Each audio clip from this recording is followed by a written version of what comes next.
guys, kumusta po kayong lahat? Hello guys, so ayun, marami-rami na naman akong lilinisan na. Ito siya guys, oh. Ayan, so hugasan ko siya ng maigi ngayon. Kasi hinarvest ko to doon kagabi sa kabila. Ayan. Hugasan ko siya ng maigi ngayon. Tsatsagain ko siya. Doon to sa kabila galing. So hinarvest ko siya.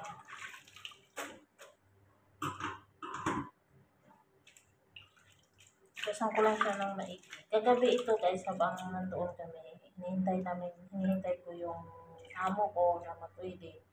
Kasi pauwi kami. So, and then, may video ito sa ano ko. So, yan.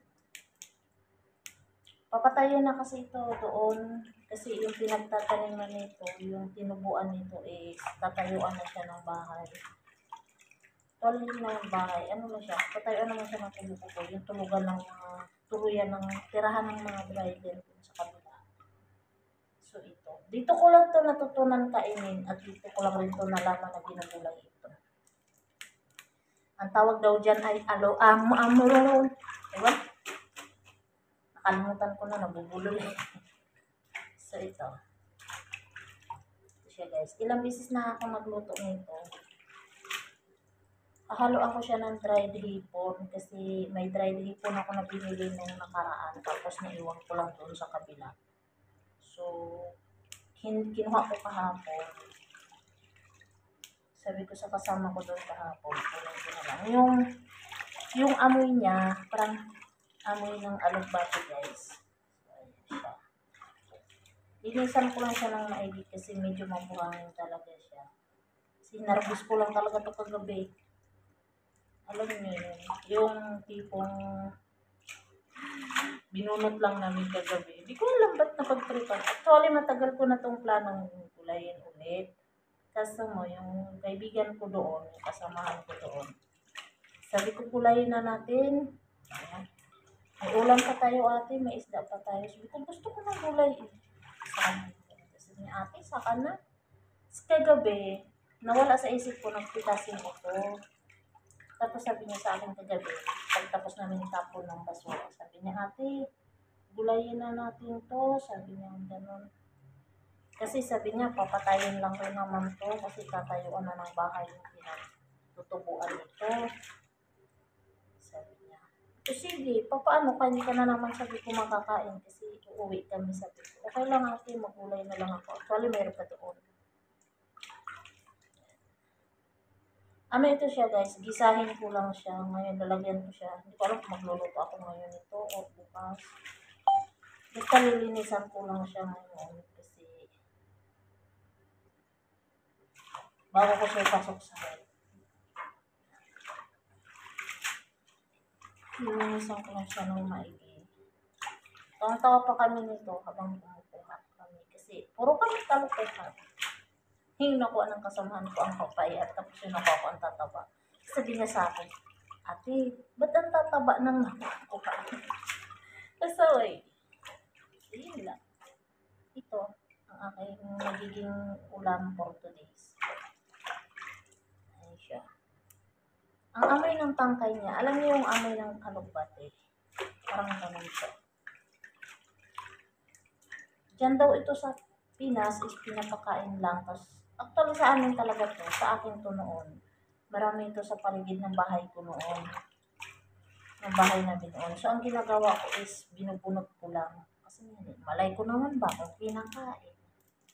Tawag dito sa Arabic is berber. Sa Arabic, malalaki. Yung mga ganito kalilit, hindi nila pinapansin. Pero yung malalaking dahon, yung matataba, kinakain nila ng hilaw.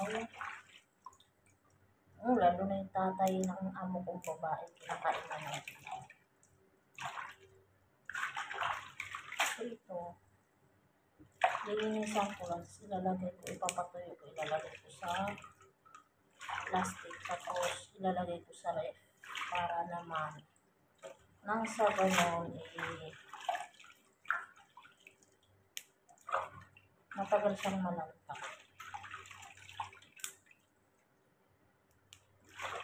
gulay nito. Masarap ito. Sabi nila gamot din daw ito. So, wala namang masama. Pero ilang bisis na ako kumain ito. May in-upload ako one time dito. May in-upload na ako ng video nito na nilulog ako. Nilagyan ko ng sardinas. Alam niyo ba, ako lang isa no. Sarap. Sarap na sarap ako.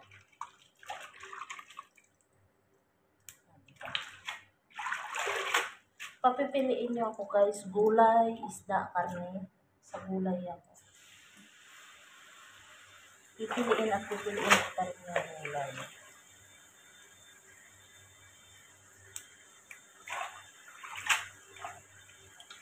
Ito po na. Sa gulay ako. Mabubuhay ako sa puro gulay. So, ayun. Talagang inisa-isa ko siya minasa. Habang frozen pa ang aking lulutuin ngayon na pandayet.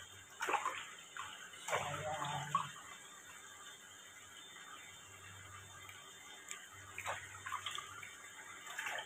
Pero matagal na to siya. So, sabi ko, nung nakaraan, kasi yung kaibigan ko din sa kabila, sa tatay ng amo ko pala, sa taas. Ate, gulayin natin ko. Tapos, tatalo pa kami, sabi niya, hindi ko makain ba yan? Sabi ko, gano'n. Sabi niya, oo, ate, kinakain namin ito. Sabi niya, ginugulay ito, ang sarap niya sa ate. Gisahin mo, lagyan mo ng mga tuyo na dili, yung dry, yung tuyong dilis. Tapos sabi niya, isahin mo lang siya ate, ang sarap kaya. Sabi ko, tumigil ka nga. Ganun. Sabi niya, hindi nga ate. Sabi niya, tapos one time, nagulay kami. Sabi niya, ate, magkuha ako, ikaw magluto. Suniluto ko naman din, nung doon ako sa kabila. Kasi madalas kami doon. Suniluto ko naman doon ako. Nung nandun kami, nung nandun ako. Nagluto ako. Masarap na. Para siyang alugati, lalo na pag yung halo mo is yung hipon na tuyo, dry hipon, tapos hindi lang yung sabaw niya. Ang sarap! Promise. Sabi ko, ba't ang sarap? Sabi ko nito. Tatawanan nga kami kasi may isa rin Pinay, yung katulong ng kapatid ng amo kong babae, yung sumunod sa kanya. Sabi niya, hindi lang ito pinapansin sa atin. Kaya sa amin, hindi ko pinapansin. Hindi ko kinagulay pala ito. Masarap pala. Sabi ko, oo nga, masarap eh. Ang sarap ng promise. Para siyang, hindi sila maglayo ng lasa ng alugbati. Lalo na yung alugbati ng kulay pula. Hindi sila maglayo ng lasa ng. So, ayun. Kunin ko lang yung. Tapos yun, hanggang sa nung nakaraan, nung una kong in-upload to, kumuha rin ako, ang dami ko rin kinuha. So, ganun din ang ginawa ko. Hinugasan ko siya. Tapos, ito mas marami ito ngayon kasi hinarvest na talaga namin. Pero, actually, marami pa ito doon. Hindi pa namin hindi namin sinima. Kasi, gabi na eh. Paggabi, medyo madilim na. Kaya, hindi naman siya nang sinakot. Actually, marami pa to doon eh. Nagtatawanan pa nga kami. Ingay namin dalawa. Pag kaming dalawa magsama doon, asahan mo yung ingay, tawanan. Wala kaming matinong pag-uusap. Hindi kami yung tipo na tulad ng iba siraan. Ganito wala. Ang saya namin pag kaming dalawa mag-usap doon. Tawanan, kalukuhan. May time pa na food trip. Chichika lang ako sa inyo. May time pa food trip kami. Tapos minsan nagtatanungan kami. Ba't magkatugma? Ba't magkasundo tayo? Sagot din nun. Parehas kasi tayong kalog. Alam niyo yun. Mas masarap kasama yung mga ganang klaseng tao. Hindi yung kilos mo lang ang binabantayan. Makubago sa langit, ang matamaan sa sinasabi ko. Scroll nyo na lang ha. Pero sa totoo lang ako, dito sa ibang bansa, masaya kapag kasundo mo yung kasama mo. Hindi kung wala kayong siraan, walang traiduran, yung kapag hindi nagtatakpan kayo, yung pati amo nyo, napapasaya nyo. Actually, napapasaya namin yung mga amo namin. Yung amo namin, yung amo niya na lalaki. Kapag nakita kami tumatawa, masaya, masaya rin sila. Ganun dapat eh. Hindi yung tipong down to earth ka ng iba. Hindi yung tipong si ganito ganun, ay si ganito ganun, ganun. Hindi kami ganun. Ano lang kami, chill lang. Kalukuhan, tawanan, tapos pag na-food trip kami yan, naku po. Masaya namin pag food trip kami. Ate, gutom ako. Tapos, gutom rin ako eh. Order tayo, Jollibee, ganito ganun. Pag may mga hadiah kami, yun yung ginagawa namin. Pero ngayon kasi, kahapon, gutom kami parehas. Pero dahil wala kami parehas mga pera, pambili na pagkain, tiis kami. So, nagluto lang ako kasi nagpaluto yung amo niyang lalaki sa akin ng shorba, ng arroz caldo. Paborito niya yung arroz caldo ko. So, nagluto kami. Nagluto ako doon. Yun yung kinain namin hapunan. Kasi pag doon ako, bibihira na hindi ako makaluto doon.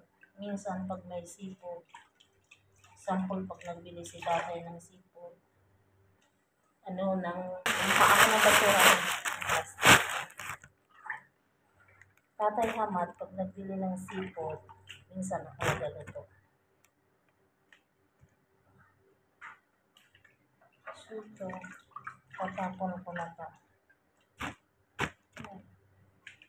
Nilinis ko lang siya, guys. Kasi ito as in talagang hinarbis ko lang kagabi, pati yung mga matatanda, hindi napapuno-puno. Nasama. So, ayun. Hinarbis ko lang siya.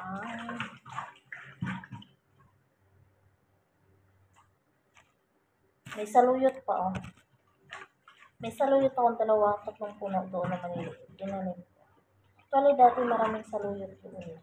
May saluyot, may ano. Doon sa area na kinuna namin ito. Pero kasi nga,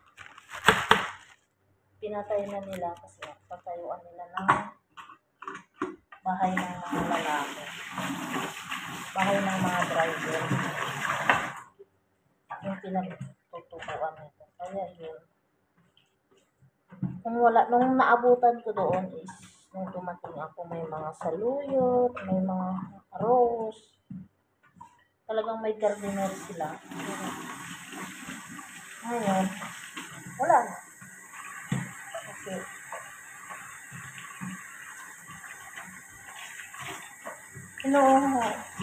Tatayuan na nga yung pinagtaniman nito.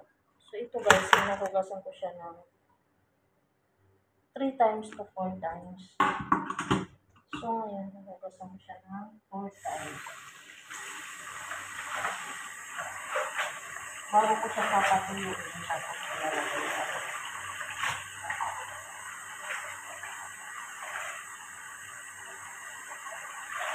Ang dami.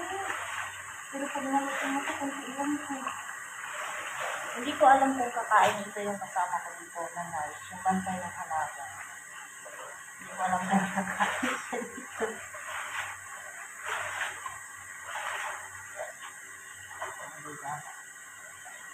Pero sa mga maaarating klase, hindi nila apple. Ako kasi pag gulay, walang problema. Pag gulay, kalaban nila. Kahit kung magklase ng gulay. Uy, nagulak.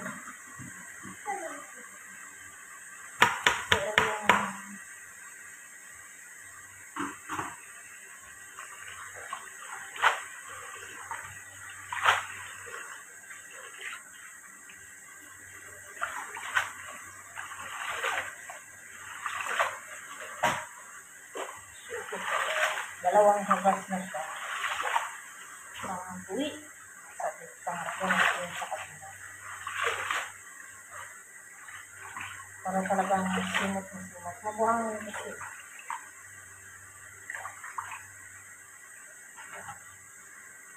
I-drain ko siya.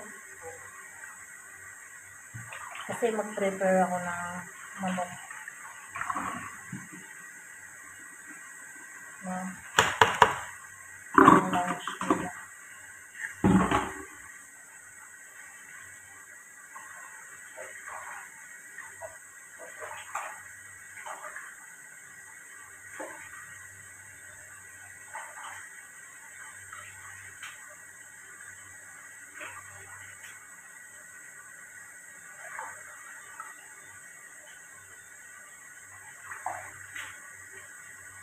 Sabi nila, gamot din daw ito sa kidney. Hindi ko alam kung ano pa ito. Pagka alam ko pag may gamot sa kidney, yung ang substansitan, yung mga ganyan.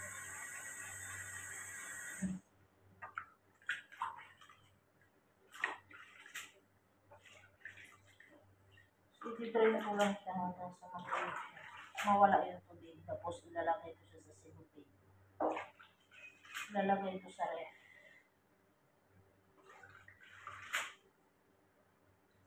Actually, may isda pa ako dyan, may pusit pa ako dyan. May bangus pa ako dyan, may pusit pa ako.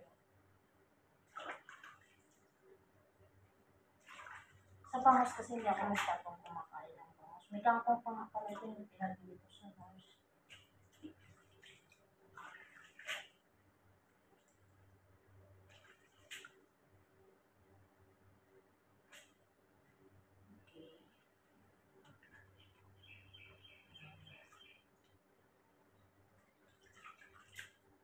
Maliliit siya sa mga Arabic yung kinakain nila, mga Arabo. Yung malalaki ang dahon, pero ganito na siya malalaki. Kinakain nila ng hilaw. Tinikman ko to ng hilaw, ang lasa nito is malangko-langko na maalat-alat, hindi ko kaya.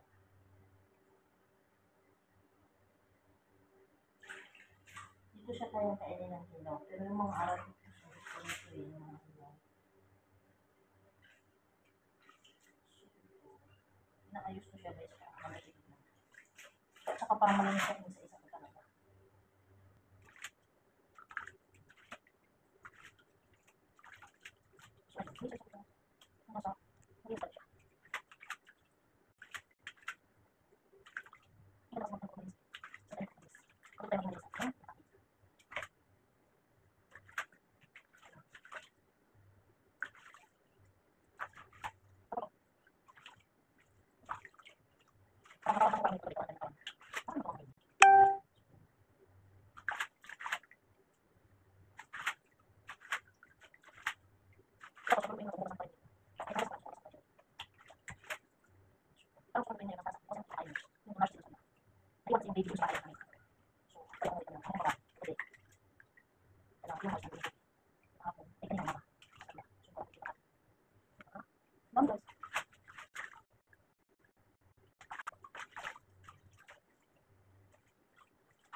Thank you for watching. Bye-bye. God bless.